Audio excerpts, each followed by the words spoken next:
मेहता का उल्टा चश्मा। ये बैग ये बस ऊपर ले जाना है। तो आप चलिए, मैं पहुंचा देता हूँ। बहुत वजन है इसमें। जेठा जी आप रहने दीजिए, आप नहीं उठा पाओगे। अभी तो मुझे मेरी ताकत आपको दिखानी ही पड़ेगी। ये बैग बबीता जी के घर पे पहुंचानी, जरा मदद कीजिए ना। जेठालाल तुम खुद तो फंसते हो, मुझे साथ में क्यों फंसाते हो भाई? खेत में डूब जाते हैं, लग देते हैं। चलो। क्या कर रहे हैं मेहता साहब? ये बैग ऊपर कौन लेकर आया? जेठालाल ये बैग ऊपर लाना ही नहीं था। मेहता साहब, मेहता साहब, ओ मेहता साहब। सुबह सुबह अच्छी कसरत हो गई नहीं? कसरत हो गई जेठालाल, कमर टूट गई मेरी। आइंदा ऐसी कोई भी समाज सेवा हो ना जेठालाल, तो मुझे इन्वॉल्व मत करना प्लीज। अरे जेठिया, तू अभी तक यही है? तू तो कब से निकला था दुकान जाने के लिए? हाँ, वो थोड़ी समाज सेवा करने में टाइम लग गया बापूजी। समाज सेवा? हाँ, वो दया गई अहमदाबाद। हाँ, वो अभी गई। और आप कहाँ जा रहे हैं? मैं गार्डन में जा रहा हूँ। हाँ तो चलिए, मैं रिक्शा में छोड़ देता हूँ आपको। अरे नहीं भाई, मैं घर से चलने के लिए निकला हूँ, तो चल के ही जाऊँ। चलता हूँ। ओके, जय जिनेंद्र बाबू। जय जय। हाँ, जय जिनेंद्र चाची। जय जय। जेठालाल रहे भाभी अहमदाबाद गई है? हाँ, वो उसके मामा की बेटी मंजुला आई थी, तो उसके साथ एक दिन के लिए गई अहमदाबाद। कल तक आ जाएगी वापस। अच्छा चलो चलो चलो। ओह, गुड मॉर्निंग पोपटलाल। क्या भाई है? ओ एक मिनट रुको। क्या? हाँ, क्या है? हम लोग के इधर वॉचमैन है, जो आपको सलाम ठोक रहे हैं, गुड मॉर्निंग साहब, और आप हाँ करके निकल रहे। सामने गुड मॉर्निंग तो बोलो। अरे भाई, मैं गुड मॉर्निंग नहीं बोल सकता। क्यों? क्योंकि मेरी मॉर्निंग गुड नहीं है। या ऑफिस के लिए लेट हो रहा है, या कपड़े इस्त्री करवाने के लिए लॉन्ड्री में गया तो लॉन्ड्री भी बंद है। अब ये सारे कपड़े मुझे इस्त्री करने पड़ेंगे। करो ना भाई पोपटलाल, पैसे बचेंगे तुम्हारे, करो। अरे पैसे बचाने के चक्कर में टाइम खर्च होता है, उसका क्या? पर आप तो जानते ही होंगे, टाइम इज मनी। अरे तो फिर वेस्ट क्यों कर रहे हो टाइम? ऊपर जाओ, कपड़े इस्त्री करो, जाओ जाओ, टाइम बचाओ भाई, चलो। अरे भाई, मैं नहीं रुका था, आप लोगों ने रोका था मुझे। एक्सक्यूज मी, मैंने आपको नहीं रोका, ये इन भाई साहब ने आपको रोका और गुड मॉर्निंग बोला है। हाँ भाई साहब। तो क्या भाभी जी? अरे ये आदमी हमारी सोसाइटी में रहता है। आदमी? तो क्या औरत? अच्छा चलो, आदमी नहीं औरत नहीं, छोड़ो। ये पोपटलाल हमारी सोसाइटी में रहता है, हमारा पड़ोसी है, तो उसको मैं गुड मॉर्निंग भी ना बोलूं? बोलो जेठालाल, जरूर बोलो, लेकिन फायदा क्या गुड मॉर्निंग बोलने का? अगले ने तो गुड मॉर्निंग का जवाब भी नहीं दिया, उल्टा दोष हमारे सर मर दिया कि हमने इसे रोका, इसका टाइम वेस्ट किया। बताओ। सॉरी भाई, सॉरी। Good night. अरे गुड नाइट नहीं, गुड बाय। अरे इसको जाना ही नहीं है, गुड नाइट बोल दिया, फिर भी यहीं खड़ा है। हम लोग चलते, छोड़ो। हाँ चलो चलो चलो। गुड नाइट नाइट में बोल। जाने भाई, अबे खड़े खड़े इधर क्या? अरे ओ मेहता साहब, अरे रुको। नट्टू काका, हाँ हाँ बेटा। क्या लगता है सेठ जी आज दुकान आएंगे? कल बेचारे बहुत टेंशन में लग रहे थे, पता नहीं फिर उनके साथ क्या हुआ। कल मैंने सेठ जी को फोन किया था, लेकिन उनका फोन बंद आ रहा था। सेठ जी कहीं पुलिस स्टेशन में ना हो। अरे बाप रे, भगवान करे सब कुछ सही सलामत हो, वरना कोई किसी को सरप्राइज देने के लिए, किसी को खुशी देने के लिए इतनी मेहनत नहीं करेगा। यू आर एब्सोल्युटली राइट बागा। सेठ जी ने बबीता जी की खुशी के लिए कितना कुछ किया, लेकिन बेचारे खुद ही फंस गए। हाँ। सेठ जी की कुंडली भी अजीब है। नट्टू काका, मैंने तो ये तय कर लिया है कि मैं तो बावरी जी को कभी कोई सरप्राइज दूंगा ही नहीं। पता नहीं अगर कुछ उल्टा पुल्टा हो गया तो। अरे पगले, एक बार बुरा अनुभव हुआ तो जरूरी नहीं कि हर बार ऐसा ही होगा। अरे सरप्राइज तो देनी ही चाहिए, सरप्राइज का मजा ही कुछ और है। बागा, जरा सोचो, सेठ जी अचानक हमारी पगार बढ़ाकर हमें सरप्राइज दे तो हमें कितनी खुशी होगी। वो बात तो सही है नट्टू काका। एक काम करते हैं नट्टू काका, सेठ जी को फोन करते हैं, पता तो चले क्या हुआ। लगा। नट्टू काका, सेठ जी ने फोन कट कर दिया। फिर से ट्राई करता हूँ। लगा लगा। अरे बाप रे नट्टू काका, सेठ जी ने फोन फिर से कट कर दिया, कहीं फंस तो नहीं गए? अरे क्या है भाई, क्यों बार बार फोन कर रहा है? अरे सेठ जी आ गए। नट्टू काका, सेठ रतन दुकान आए, सेठ रतन दुकान आए, सेठ रतन दुकान आए, सेठ रतन दुकान आए। हे हे। अरे क्या हुआ, इतना क्यों खुश है आप दोनों? सेठ जी, आप सुखरूप हेमखेम दुकान पर आ गए, इसलिए हम दोनों खुश हो गए हैं। इसमें खुश होने वाली क्या बात है? मैं तो रोज सुखरूप हेमखेम दुकान आता ही हूँ ना। हाँ? अरे सेठ जी,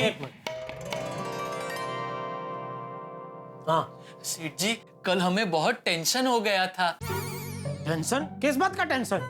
वो फिर आगे क्या हुआ? किसका क्या हुआ? अरे बबीता जी, होर्डिंग, गोकुलधाम निवासी। हाँ हाँ भाई, बताता हूँ, सब विगतवार बताता हूँ। कल क्या हुआ, मैं यहाँ से सोसाइटी गया तो वहाँ तो पुलिस आई हुई थी और चंकी भी पकड़ा गया था। सब लोग मुझे गुनहगार समझ रहे थे, यहाँ तक कि बबीता जी ने भी अपना मुंह मोड़ लिया था। लेकिन मेरे अच्छे कर्म और बापूजी के आशीर्वाद से एक जबरदस्त चमत्कार हो गया। चमत्कार?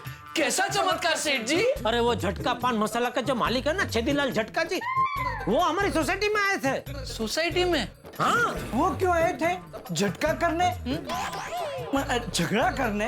अरे नहीं, क्या हुआ, ये हानिकारक पान मसाला की जाहिरात का इतना विरोध हुआ, उससे छेदीलाल झटका जी की आंखें खुल गई और उन्होंने प्रण लिया कि आज से मैं हानिकारक पान मसाला बनाना बंद करता हूँ।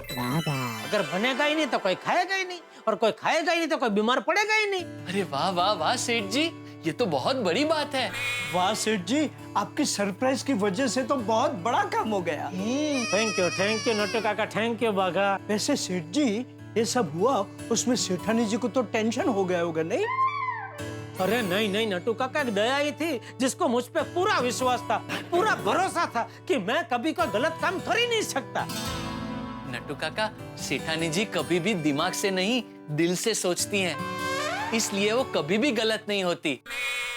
Rightly said. सच में दया तो दया है। वो मेरे दिलो दिमाग को जितना समझती है उतना तो कोई नहीं समझता। पता नहीं आज का पूरा एक दिन उसके बगैर कैसे निकलेगा। क्यों? सेठानी जी कहीं बाहर गाँव जा रही है? हाँ, वो एक दिन के लिए अहमदाबाद गई है। एक दिन के लिए? कोई इमरजेंसी? अरे नहीं नहीं, वो उसके मामा की बेटी आई थी मंजुला, तो वो साथ में ले गई है। चलो भाई, अभी बहुत बातें हो गई, अभी कुछ काम वाम करे। Of course. Come on बागा, back to work. क्या करूं? अरे क्या क्या करूं? ये क्या है सब? अरे भाई, नया साल शुरू हो गया, क्रिसमस कब की चली गई, फिर भी ये सब निकाला क्यों नहीं? सेठ जी, मैंने तो नट्टू काका से कहा, लेकिन उन्होंने मना कर दिया। क्यों नट्टू काका? पैसे बचाने के लिए। हैं? क्या है सेठ जी कि अभी पेंटर को बुलाऊंगा तो ये सब साफ करने के लिए वो पैसे लेगा। इससे अच्छा है, थोड़े दिनों बाद उत्तरायण आने वाली है, तो उस समय पतंग फिरकी ये सब पेंट करने के लिए पेंटर को बुलाना पड़ेगा ना। तो वो पेंट करेगा कहाँ? सब साफ करके पेंट करना पड़ेगा ना। तो एक ही खर्चे में दो काम हो जाएंगे, साफ भी हो जाएगा और पेंट भी हो जाएगा। वाह वाह नट्टू काका, वाह भागा, सीख सीख नट्टू काका से कुछ सीख। सेठ जी, मैं तो नट्टू काका से 24 घंटे कुछ ना कुछ सीखते ही रहता हूँ। My loving child, stay blessed. बहुत लेट हो गया पोपटलाल। लेट तो होगा ही ना, एक अकेली जान कितना कुछ करेगी। आज अगर मेरी बीवी होती तो कितनी मदद हो जाती। इस्त्री किए हुए कपड़े तैयार मिलते हैं। लेकिन कोई बात नहीं, बहुत जल्द इस घर में भी शहनाई बजेगी। और फिर मिसेस पोपटलाल मिस्टर पोपटलाल का ध्यान रखेगी। इसे क्या हुआ? गरम क्यों नहीं हो रही? लाइट तो है। भाई चल, चालू हो जा, लेट हो रहा है यहाँ पर। Hello hello. ओहो, इसको भी आज ही बिगड़ना था। ओ भाई, तुझे कुंवारे लोगों के साथ कुछ पर्सनल प्रॉब्लम है? हमेशा हमारे साथ ही ऐसा क्यों होता है? अब बिना इस्त्री किए हुए कपड़े पहन के ऑफिस कैसे जाऊं? क्या करूं अभी? इस वक्त किससे इस्त्री मांगू? भिड़े से इस्त्री लेकर आता हूं।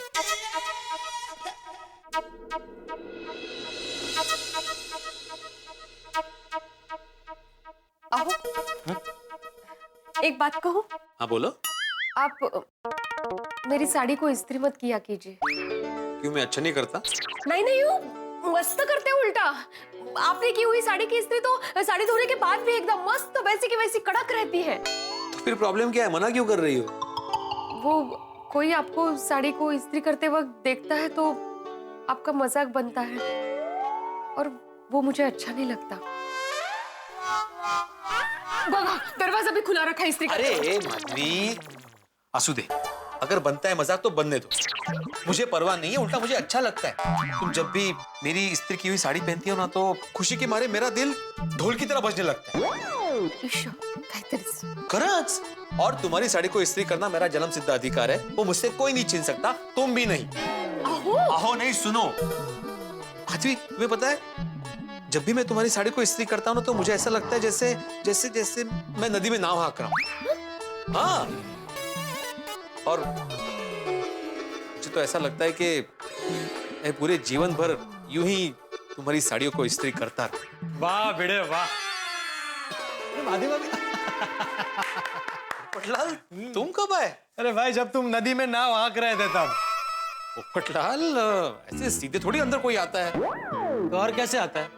नहीं मतलब बेल बजानी चाहिए ना दरवाजे पे। अरे भाई दरवाजा आधा खुला था तो मैं बेल बजाकर तुम्हारी बिजली का बिल क्यों बढ़ाऊं? सीधे अंदर आ गया। मैं समझाना नामुमकिन ही है। घ्या पोपट भाऊजी पाणी। Thank you thank you. हाँ बोलो, क्या काम था? मुझे कपड़े इस्त्री करने। पोपटलाल ये क्या मजाक है? यहाँ पे मैंने लॉन्ड्री खोल के रखी है। भाई मेरी पूरी बात तो सुनो। इस्त्री मैं ही करूंगा कपड़ों की, तुम्हें सिर्फ इस्त्री देनी है। दरअसल बहुत सारे कपड़े जमा हो गए इस्त्री के लिए और चमको लॉन्ड्री बंद है। अचानक मेरी इस्त्री भी आज ही खराब हो गई है। मुझे ऑफिस के लिए लेट हो रहा है और एक भी कपड़ा रेडी नहीं है इस्त्री किया हुआ। अब तुम ही बताओ, बिना प्रेस किए हुए कपड़ों के मैं प्रेस में कैसे जाऊं? अच्छा अच्छा। लेकिन सॉरी पोपटलाल, मैं तुम्हें इस्त्री नहीं दे सकता। है? क्यों? क्योंकि तुम कोई भी चीज समय पे लौटा दे नहीं हो। कौन सी चीज नहीं लौटाई भाई आज तक? ऐसी कौन सी चीज है जो मैंने तुमसे ली और तुम्हें वक्त पे वापस नहीं दी? अभी कुछ दिन पहले तुम्हें 2000 रुपए दिए थे वो। और तो वो दिए तो थे तुम्हें टाइम पे। हाँ लेकिन वो अब्दुल ने दिए थे। अरे हाँ, लेकिन बाद में मैंने अब्दुल को दे दिए थे। तुम्हें तो तुम्हारी चीज वापस टाइम पे मिल गई ना। माधवी भाभी समझाइए ना भिड़े को। आहो, नहीं नहीं माधवी, तुम बीच में मत बोलो। और पोपटलाल दरअसल वजह कुछ और है। अच्छा, क्या वजह? ये इस्त्री मुझे शादी में मिली है। मतलब तूने शादी में दहेज लिया था? नहीं नहीं पोपट भाऊजी, हम लोगों ने गिफ्ट की थी इनको शादी में। हाँ गिफ्ट दिया था, गिफ्ट। और वैसे भी इस इस्त्री के साथ हमारी कुछ पुरानी यादें जुड़ी हुई है। अगर इसे कुछ हो गया तो कौन जिम्मेदार होगा? मैं जिम्मेदारी लेता हूं कि इस इस्त्री को कुछ नहीं होगा। मैं जिम्मेदारी लेता हूं कि इस इस्त्री को कुछ नहीं होगा। काम खत्म होते ही तुम्हें वापस कर दूंगा शाम को। शाम को? अभी प्रेस के लिए लेट हो रहा है ना। आहो, ठीक है, मैं देता हूँ इस्त्री, लेकिन इसे कुछ होना नहीं चाहिए। हाँ? क्योंकि बाद में झगड़ा करना मुझे पसंद नहीं है। तुम ऐसे नहीं मानोगे। अरे भाई छाता ऐसे पकड़, खाली ऐसे पकड़ के रख बस। मैं गोल्डन ग्रो अवार्ड विनर वरिष्ठ युवा पत्रकार पोपटलाल अपने छाते को साक्षी मानकर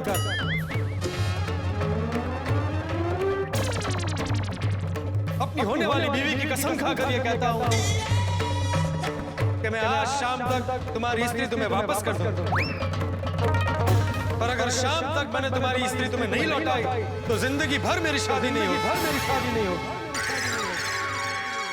बस अब खुश? पोपट भाऊजी, एक इस्त्री के लिए इतनी बड़ी कसम खाने की क्या जरूरत है?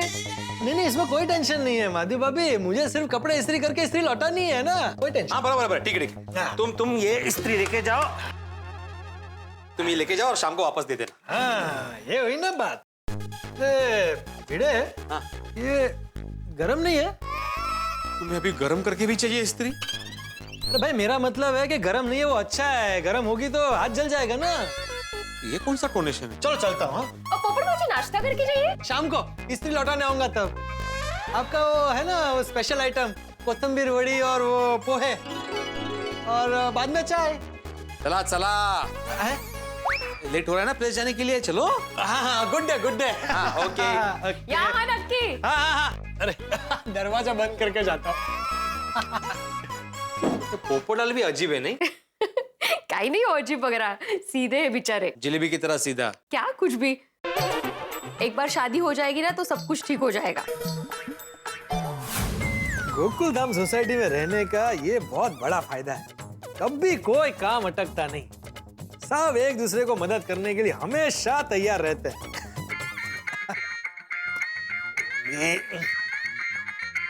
हेलो। नहीं नहीं नहीं, अभी नहीं हुई। अरे करनी है ना भाई, जिंदगी भर कंवारा थोड़ी रहना है। क्या आप 100% गारंटी लेते हैं कि शादी करवाएंगे? नहीं तो फीस वापस। कितनी फीस है आपकी? क्या 35,000? अरे 35,000 में तो पूरी शादी हो जाती है। आप रहने दो भाई, मैं लड़की ढूंढ लूंगा। रखो फोन। इसको देखो लूटने के लिए बैठे।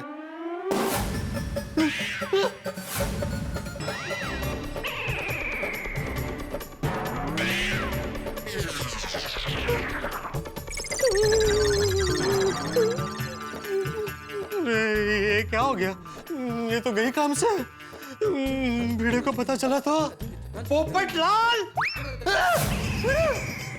ये क्या कर दिया तुमने पोपटलाल? मेरी सबसे कीमती चीज तोड़ दी। मैंने तुम्हें लेके जाने के लिए मना किया था ना मना। तुमने क्या बोला था? मैं अपने छाते को साक्षी मानकर होने वाले बीवी की कसम खाता हूँ कि अगर शाम तक मेरी स्त्री नहीं लौट आई तो मेरी शादी कभी नहीं होगी। सही कहा था तुमने, तुम्हारी शादी कभी नहीं होगी। अरे तुमसे एक स्त्री नहीं संभलती, स्त्री को क्या संभालोगी तुम? रहो तुम जिंदगी भर कंवारे रहो। नहीं नहीं नहीं भिड़े, मुझे माफ कर दे भाई, ऐसा श्राप मत दे।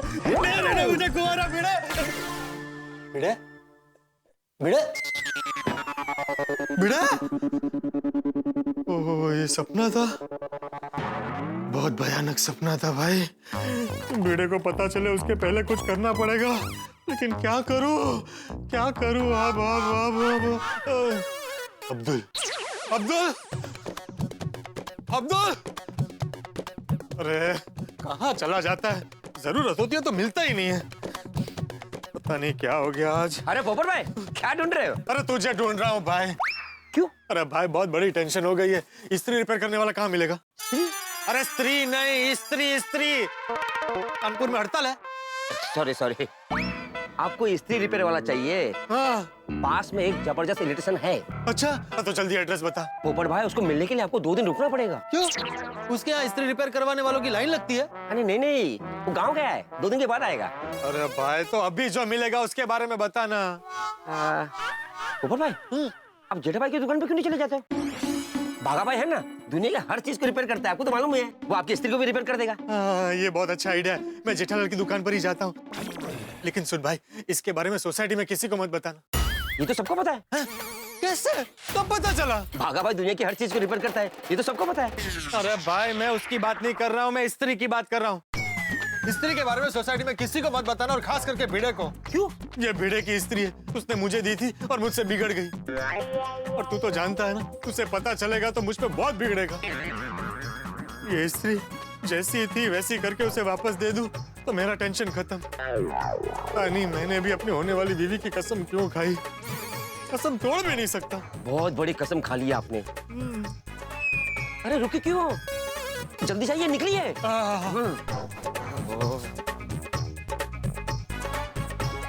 स्त्री के लिए स्त्री की कसम, भाई ना कभी सुना ना देखा। पोपटलाल ने खाई है कसम, और ऐसी बीवी की कसम खाई है जो अभी उनकी जिंदगी में आई नहीं। यानी कि स्त्री नहीं मिली तो पोपटलाल की शादी नहीं होगी। और उधर भिड़े के अपने जमाने की स्त्री टूट चुकी है। अब ये स्त्री रिपेयर होकर नहीं मिली तो सोचिए कितना धमाल होगा। और हाँ, स्वच्छ भारत अभियान के तहत हमारे इस हफ्ते के स्वतंत्रता सेनानी हैं GLS institute of education Ahmedabad. मैं GLS यूनिवर्सिटी की तरफ से ये अवार्ड लेती हूँ। GLS यूनिवर्सिटी ने स्वच्छ भारत अभियान में काफी कुछ काम किया है। हमारे यूनिवर्सिटी के बच्चों ने श्री सुधीर नानावती जी के नेतृत्व में क्लीन माई स्ट्रीट ऐसा एक प्रोग्राम शुरू किया है, जहाँ पर जाकर अपने बच्चे अपनी गली मोहल्ले को साफ करते हैं। इतना ही नहीं, वहाँ पर जाकर अपने नेबर्स उनसे सबसे बात करते हैं और उनको बताते हैं कि स्वच्छता किस तरह से रखी जाती है। मैं तारक मेहता का उल्टा चश्मा की टीम को धन्यवाद देती हूँ कि हमें प्रोत्साहित किया और हमें ये अवार्ड भी दिया। अपने घर की ही नहीं, आसपास की गंदगी भी हटाएं, स्वच्छता के इस अभियान में हमारा हाथ बटाएं। बहुत बहुत बधाई जीएलएस इंस्टीट्यूट ऑफ अहमदाबाद। और हाँ, तारक मेहता का उल्टा चश्मा में ये देखना मत भूलिएगा कि यहाँ क्या होता है, भिड़े की स्त्री रिपेयर होती है या पोपटलाल की कसम टूटती है। जो भी होगा ठहाकों के साथ देखते रहिए तारक मेहता का उल्टा चश्मा। बागेश्वर जी, आपसे कोई मिलना चाहता है। पता है कौन? कानपुर वाले मम्मी पापा। आप आ रहे हो या मैं उन्हें दुकान लेकर आऊं? निकल निकल। बावरी जी, मैं आ रहा हूँ। आप अभी शंकर विलास होटल के बाजू वाले गार्डन में पहुंच जाइए, मैं अभी वही हूँ। ठीक है। बागा, ध्यान रहे उसके मम्मी पापा दुकान में या मेरे घर पर नहीं आना चाहिए। बाप रे, एक तो दया भी घर पर नहीं है, सब गड़बड़ हो जाएगी भाई। जी सेठ जी। हेलो दोस्तों, आपको तारक मेहता का उल्टा चश्मा के अपडेट सबसे पहले चाहिए ना? चलिए YouTube सब्सक्राइब बटन पे क्लिक करें।